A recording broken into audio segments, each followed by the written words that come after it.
Que bom recebê-lo aqui no programa. Muito obrigada pela sua participação. A gente está abrindo aqui esse espaço para que os nossos telespectadores, e divulguem depois essa informação, tenham conhecimento sobre o que está por trás dessa possível liberação das drogas. Vamos pensar um pouquinho em consequências, de que forma isso afeta o Brasil e se a gente está preparado. E depois eu queria também que a gente pudesse falar sobre o comportamento do mundo em relação à liberação das drogas, porque a gente tem notícia de que alguns já estão retroagindo. É isso, Cláudia. Em primeiro lugar, queria agradecer à Rede Vida por esse momento, por essa entrevista. Realmente é algo estarrecedor. A gente fica assim, como cidadão, como parlamentar, impressionado com a ousadia do Supremo Tribunal Federal. Na verdade, não é ousadia, é audácia de querer julgar, querer fazer um ativismo judicial, legislar em nome do Congresso Nacional Brasileiro. Um detalhe, o Congresso do Brasil já votou 2 vezes e disse não, tolerância zero ao porte de drogas, dizendo que é crime portar drogas, sim. Repito, por 2 vezes, tanto no segundo governo Lula, lá atrás, né, como agora no governo Bolsonaro, ou seja, presidentes que têm uma linha ideológica e política completamente antagônicas. E o Congresso brasileiro paga 513 deputados federais, 81 senadores para legislar. E nós fizemos isso.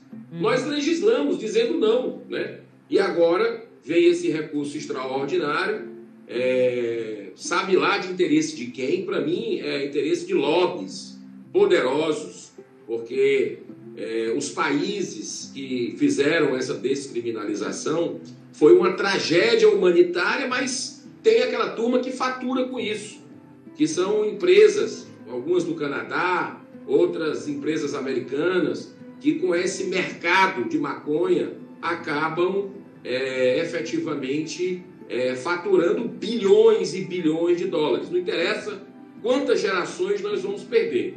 E aqui no Brasil, por exemplo, Cláudia, e você que está nos assistindo, nos ouvindo no programa Vida Melhor, para vocês terem uma noção de como isso é surreal o que está acontecendo aqui a partir do Supremo Tribunal Federal, o que nós vamos ter, se essa descriminalização for confirmada, nós estamos perdendo de 5-1, né, lá no Supremo. Se o julgamento tiver mais um voto para ele, já forma maioria, né, os pró-maconha, pró-droga, nós vamos ter um potencial. Vai ser potencializado o mercado negro, vai ser potencializado exatamente o tráfico de drogas no Brasil. Por quê? Porque ele vai estar liberando o porte de drogas, né? E não se tem a quem comprar.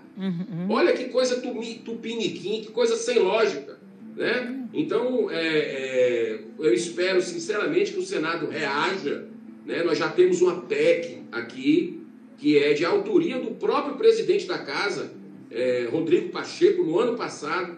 Ele deu uma entrada numa PEC que repete tudo aquilo que nós já fizemos, coloca que é crime na Constituição de forma clara, sem ter dúvida mais de ninguém, né? E a gente vai tentar aprovar isso rápido, né? Já está na CCJ, na Comissão de Constituição e Justiça, houve pedido de vistas no ano passado, e eu espero que essa semana se a gente aprove na Comissão de Constituição e Justiça e vá rápido para o plenário, porque é uma sandice completa que o STF está fazendo, um desrespeito com este parlamento, um desrespeito com o povo brasileiro, que majoritariamente, 85% no mínimo da população brasileira é contra a descriminalização de maconha, de qualquer outra droga. Então, esse ativismo flagrante judicial, inclusive, fica aqui minha ressalva. Eu entrei com pedido de impeachment do ministro Barroso em 2022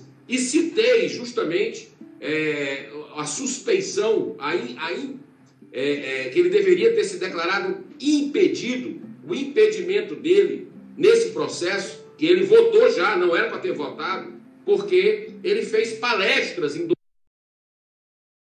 acredite se quiser, fez palestras em 2004 em Nova York pela legalização da maconha, a convite da Open Society, que é do bilionário George Soros, que é o maior patrocinador global da legalização da maconha. Então, o ministro não podia, esse processo está errado desde o começo, não era para ser nem o Supremo e o ministro também não era para ter votado. Então, nós estamos vivendo uma insegurança jurídica muito grande e precisamos da sociedade. Precisamos que as pessoas de bem se posicionem para que tenha um surto de bom senso ali dentro do STF e pare com esse julgamento. Deveria ser cancelado esse julgamento, porque é uma atividade vocacionada aqui, constitucionalmente, é do Congresso brasileiro. Agora, senador, esses votos a favor da liberação, da descriminalização da maconha, é sob que alegação? Olha, Cláudia, é a alegação de que não está claro, né? É um recurso extraordinário sobre o artigo 28 da Lei Antidrogas do Brasil, como eu te disse, votado 2 vezes no país, e o Supremo, quando quer legislar, ele legisla. Então, quer definir exatamente porte, o objetivo deles é descarcerar em massa no Brasil, e vai atrapalhar muito uma medida dessa, se Deus quiser que a gente consiga reverter, né, uma medida dessa que fez o crime subir absurdamente no Uruguai, né, em outros países do mundo que descriminalizaram, o tráfico de drogas aumentou, o consumo explodiu. É tudo de ruim que você possa imaginar. Então vai atrapalhar o trabalho da polícia. O policial vai ter que andar com a balança agora na cintura para ver se aquela quantidade de porte que a pessoa posta para o pessoal é crime ou não é crime. Ou seja, vão ter uma série de subterfúgios,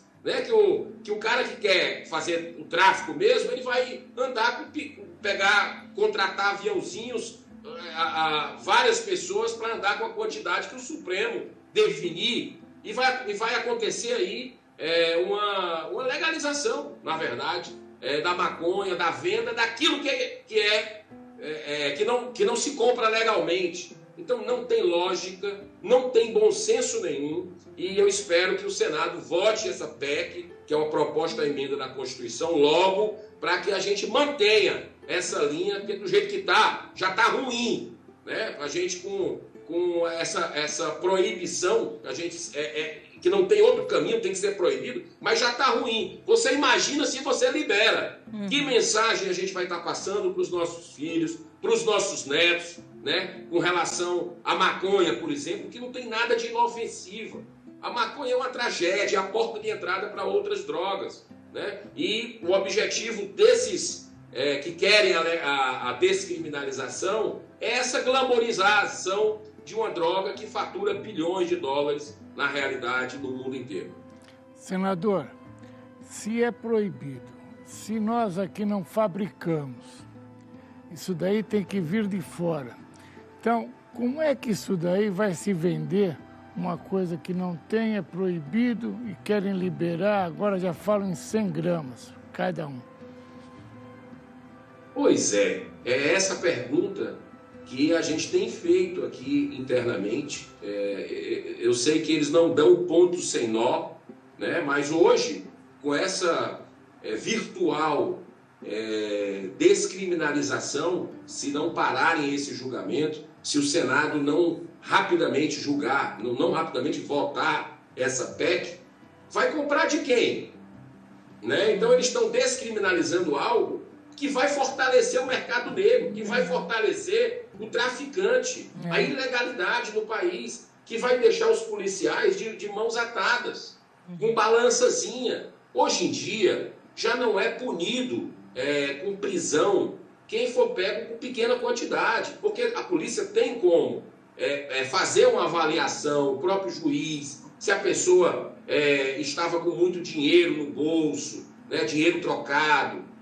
Tem alguns pré-requisitos que ela define se aquela pessoa é traficante ou não. Né? Da forma como estão querendo fazer, é uma porta escancarada. É uma porta completamente escancarada para possibilidades de adoecimento, porque a droga te joga para o abismo. Né? E o Brasil já tem um problema de violência muito grande, né? A gente sabe que só quem tem um filho, uma filha, alguém da família que tem vício em droga, né, sabe como aquilo adoece toda a família, como essa tragédia adoece toda uma comunidade, né? Então, o Brasil tinha que continuar no caminho do enfrentamento, mas não, o poder do lobby é bilionário, é forte. Eu acredito que, como eles não dão ponto sem nó, vão tentar depois regulamentar de quem vai comprar isso, vai legalizar em farmácia a venda de maconha, né, como aconteceu em outros países, que, repito, estão no buraco com relação à segurança pública. Virou uma Sodoma e Gomorra, né, todos os índices pioraram, e é isso que a gente precisa não deixar acontecer no Brasil, que já tem problema demais. Exatamente. A gente não precisa de outro problema. A gente tem problema de segurança pública, a gente tem problema seríssimo de saúde também. A gente não pode esquecer que esse mercado negro do traficante não é o traficante que vende apenas a maconha, ele vende todas as outras drogas. Quer dizer, sem cabimento algum. Qual é o papel da sociedade? O que a gente pode fazer para evitar isso? Cláudia, ótima pergunta. Eu quero fazer um convite para quem está nos assistindo, nos ouvindo nesse momento, para contactar o seu representante aqui no Congresso Nacional, seja deputado federal, senador da República, para cobrar, porque hoje em dia eu considero o Supremo Tribunal Federal, que é um pilar da nossa democracia, sem dúvida nenhuma, mas pelo ativismo político e ideológico de alguns dos seus ministros, que está insuportável, vamos combinar, virou uma casa política. Então as declarações dos ministros são declarações políticas. Então nós estamos vendo essa casa política preponderar em relação às outras casas, ao Congresso e ao próprio governo federal. Hoje, pior, porque existe um alinhamento político e ideológico entre o governo Lula e o Supremo Tribunal Federal. Então, ou o Congresso se levanta, e nós estamos fazendo, Cláudia Tenório, aqui no Senado Federal, 200 anos. Esse ano de 2024 é o nosso bicentenário. Ou o Senado se levanta e se aproxima da sociedade, ou a situação vai ficar muito difícil no nosso país. Mas eu acredito na capacidade de reflexão, do bom senso das pessoas. Então você, brasileiro que está nos ouvindo, nos assistindo, contacte o seu parlamentar, escreva um artigo, fale no seu grupo de WhatsApp sobre o que você pensa sobre a descriminalização das drogas, porque eu já soube que em algumas missas do país isso já foi abordado, também os evangélicos também têm colocado isso, espíritas, ou seja, todo o Brasil a sociedade civil brasileira, a CNBB, fez uma nota contrária nesse final de semana, reiterando que é contra a descriminalização das drogas. Então, nós possamos, dentro desse movimento, fazer repercutir aqui no Congresso Nacional para que se movimente e que pare lá no Supremo Tribunal Federal. Então, isso é um clamor da sociedade. Você lembra o que aconteceu semana passada, quando o governo Lula fez uma portaria, aliás, rejeitou uma portaria do governo anterior, né, revogou e fez uma outra que praticamente liberava o aborto até a hora do nascimento, a véspera do nascimento. E aí houve um clamor popular, as redes sociais, os senadores, deputados foram pressionados e foram para cima do governo e o governo voltou atrás. Cancelou a portaria. A gente tem que fazer o mesmo com relação à descriminalização das drogas. Isso é uma tragédia. É virar o Brasil de cabeça para baixo.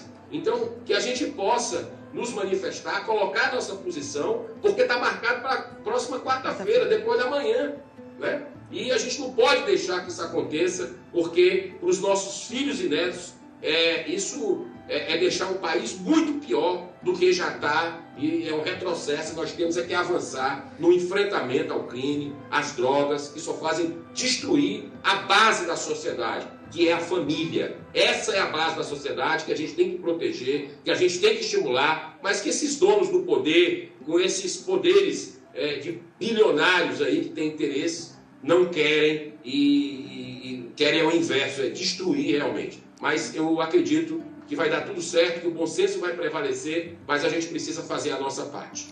Muito obrigada, senador Eduardo Girão. Miguel. Eu só ia falar com o senador. O Uruguai aqui do lado liberou, nós sabemos como está acontecendo lá, né?